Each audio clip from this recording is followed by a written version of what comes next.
दोस्तों आज मैं आपके लिए लेकर आया हूँ द कश्मीरी फाइल्स मूवी का एक्सप्लेनेशन।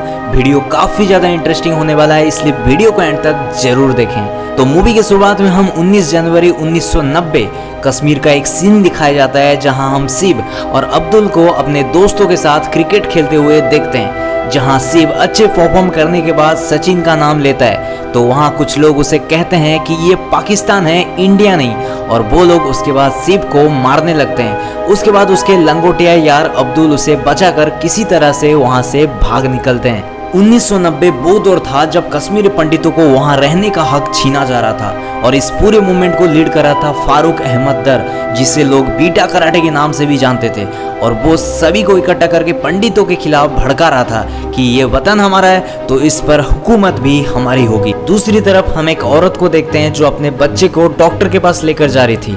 तभी वहाँ ठहरे पुलिस कहते हैं कि आगे मत बढ़ो, वहाँ खतरा है। तभी उस पुलिस को गोली आके लगती है और टेररिस्ट उस औरत से कहता है कि तुम्हारी बेटी की शादी मैं अपने छोटे भाई से कराऊंगी।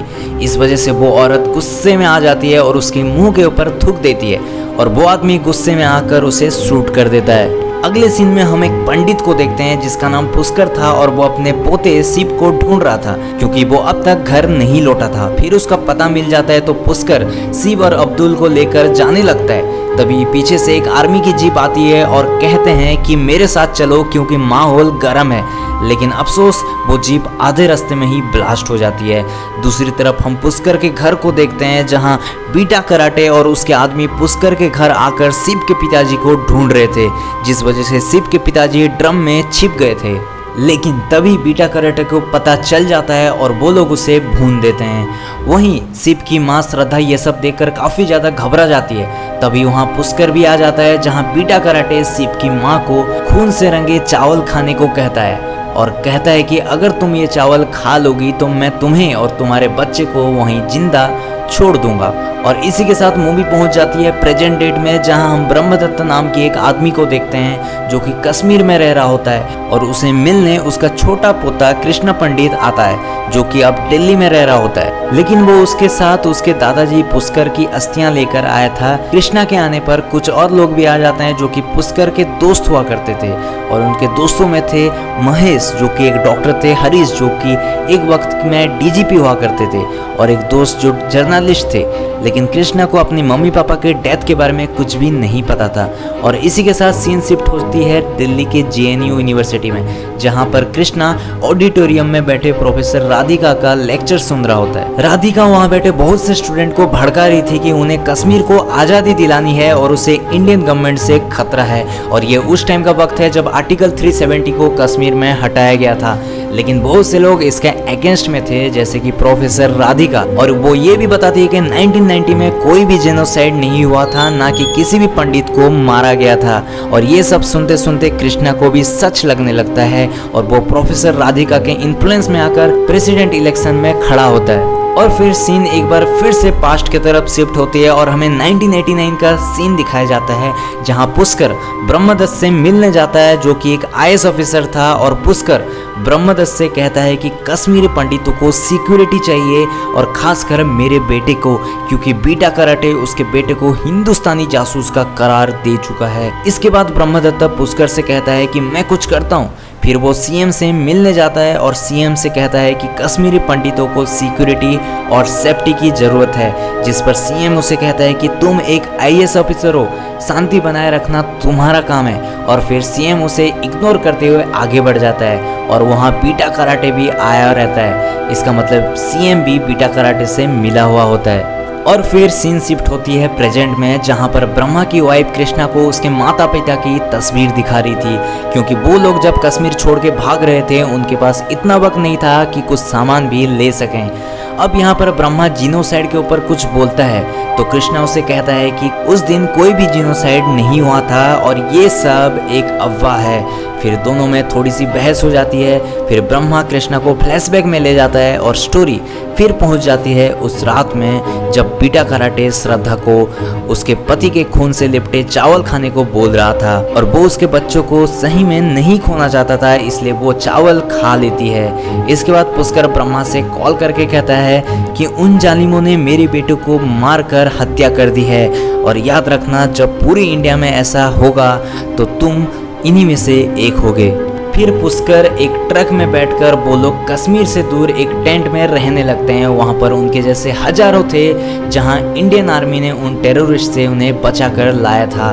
कुछ दिन उसी टेंट में बिताने के बाद पुष्कर की आई साइट कम होने लगी थी, और फिर एक दिन उन सभी से मिलने IAS ब्रह्मा आता है। वो अब IAS ऑफिसर से प्रमोट होकर होम मिनिस्टर एडवाइजर बन चुका था, और यहाँ पर उसके साथ साथ होम मिनिस्टर भी आते हैं। और फिर जो लोग कश्मीर से भाग के आए थे वो लोग अपना प्रॉब्लम्स बताते हैं। पीछे से पुष्कर आर्टिकल 370 को हटाने की मांग लेकर आता है। ब्रह्मा पुष्कर को देखकर काफ़ी बुरा फील करता है, और उसकी आईसाइट भी चली गई होती है, और वो मेंटली काफ़ी ज़्यादा डिस्टर्ब होता है। उसके बाद ब्रह्मा पुष्कर की फैमिली से मिलता है, और वो उन्हें कहता है कि वो उन्हें पास में एक घर और एक नौकरी दिला सकता है। जिसके बाद श्रद्धा ब्रह्मा की बात पर एग्री हो जाती है, और वो उस नए घर में रहने लगते हैं। लेकिन यहाँ पर भी हालत ठीक नहीं था। दूसरी तरफ हम बीटा कराटे को देखते हैं, जो खुद एक टेररिस्ट था और मीडिया के पास पहुँच जाता है, और वहाँ पर उसका एक इंटरव्यू भी होता है, जहाँ वो कहता है कि उसने सिर्फ 20-25 RSS वालों को ही मारा है, क्योंकि वो खुद को फ्रीडम फाइटर बता रहे थे। फिर धीरे धीरे पुष्कर उसकी ज़िंदगी की आखिरी सांसें ले रहा था। वो उसके पोते से रिक्वेस्ट करता है कि वो उसकी अस्थि को कश्मीर वाले घर में ही फैलाया जाए। अब स्टोरी आ जाती है प्रेजेंट डे में, जहां ब्रह्मा कृष्णा को ये सब बता रहा था। कृष्णा को पता चल जाता है कि प्रोफेसर राधिका उसे गलत बातें बता रही थी, और तो और उसने कृष्णा को ये भी कहा था कि तुम कश्मीर जाने के बाद बीटा कराटे से जरूर मिलना। फिर वो पुष्कर का जो पुराना घर होता है वहाँ पहुँचता है, और उसके दादाजी की अस्थियों को वहाँ बिखेर देता है। फिर वो अब्दुल के साथ मिलकर बीटा कराटे से मिलने जाता है, और कृष्णा अब्दुल से सारी बात पूछता है कि आखिर उस दिन क्या हुआ था। अब्दुल सारी बातें बताता है, और कृष्णा उसके फ़ोन में रिकॉर्ड कर लेता है। अब कृष्णा बीटा कराटे के पास पहुंचता है, और बीटा कराटे उसे कहता है कि उसने किसी को भी नहीं मारा था, और कश्मीरी पंडित खुद वहां से छोड़कर चले गए थे, और उन्हें मारने वाला इंडियन आर्मी के लोग थे। और बीटा यहाँ अपना कंपैरिजन भगत सिंह और महात्मा गांधी से करने लगता है। कृष्णा को लगता है कि बीटा सही बोल रहा है, और वो जाकर ब्रह्मा से झगड़ा भी कर लेता है। अब जब पानी सर के ऊपर से चली जाती है तो ब्रह्मा कृष्णा के सामने 3 फाइल रख देता है। जब कृष्णा उस फाइल को पढ़ता है तो उसके तो होश ही उड़ जाते हैं, क्योंकि उसमें उसके भाई शिव और उसकी माँ का भी फोटो था। ये सब जानने के बाद कृष्णा वापस अपने कॉलेज में जाता है, जहाँ राधिका कृष्णा को स्पीच देने के लिए कहती है, क्योंकि वो उस कॉलेज का प्रेसिडेंट बनने वाला था। कृष्णा माइक लेके कहता है कि बहुत साल पहले एक ऋषि कश्मीर गए थे, जिनका नाम ऋषि कश्यप था, और उन्होंने काफ़ी वक्त तक श्रद्धा की और ज्ञान हासिल किए, और ऋषि कश्यप के नाम पर ये स्टेट का नाम कश्मीर पड़ा। और ऐसे ही करते करते बहुत से ऋषि मुनि कश्मीर गए, और बहुत सारे पंडितों ने कश्मीर को बनाया। फिर वहाँ कुछ टेररिस्ट आए। शुरू में तो वो वहाँ पर पनाह लेने आए थे, और जब उन्हें पता चला कि कश्मीर कितना खास है, वो कश्मीरी पंडितों को ही अटैक करने लगे। उन्होंने कश्मीरी पंडितों को मारा और जबरदस्ती कलमा पढ़ाया, जबकि इस्लामिक बुक में ये लिखा गया है कि किसी को भी जबरदस्ती कलमा पढ़ाना और मुसलमान बनाना सख्त मना है। और इसी तरह उन्होंने मेजोरिटी में रहने वाले कश्मीरी पंडितों को माइनॉरिटी में बदल दिया, और बाकी के 5 लाख कश्मीरी पंडित वहाँ से भाग गए, जिस वजह से हिंदू मुसलमान की दोस्ती भी टूट गई। कृष्णा ये भी कहता है कि हमारे नेताओं को उनमें मसाला चाहिए, और उन्हें बस अपनी फ़ायदा दिखता है, लेकिन कोई भी भूखमरी और कमज़ोरों पे हो रहे अत्याचार के बारे में कुछ भी नहीं कहता है। और हमारे भोले भाले हिंदू मुसलमान भाई उन्हीं के बातों में आकर लड़ मर जाते हैं। जिसके बाद रोते हुए कृष्णा उसके भाई शिव और उसकी माँ के बारे में बताता है कि कैसे उस दिन बीटा कराटे और उसके लोग आर्मी ड्रेस में आ जाते हैं और पूरे एरिया को कब्जा कर देते हैं।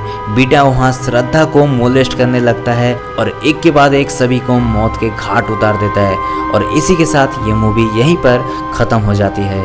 तो दोस्तों, ये मूवी आपको कैसा लगा मुझे कमेंट करके ज़रूर बताएं। और अगर आप एक सच्चे देशभक्त हैं तो इस मूवी को ज़रूर देखें और इस एक्सप्लेनेशन को भी अपने दोस्तों के साथ शेयर कीजिए। मिलते हैं अगले इंटरेस्टिंग वीडियो में, तब तक के लिए इस चैनल को सब्सक्राइब कर दीजिएगा। थैंक यू एंड जय हिंद।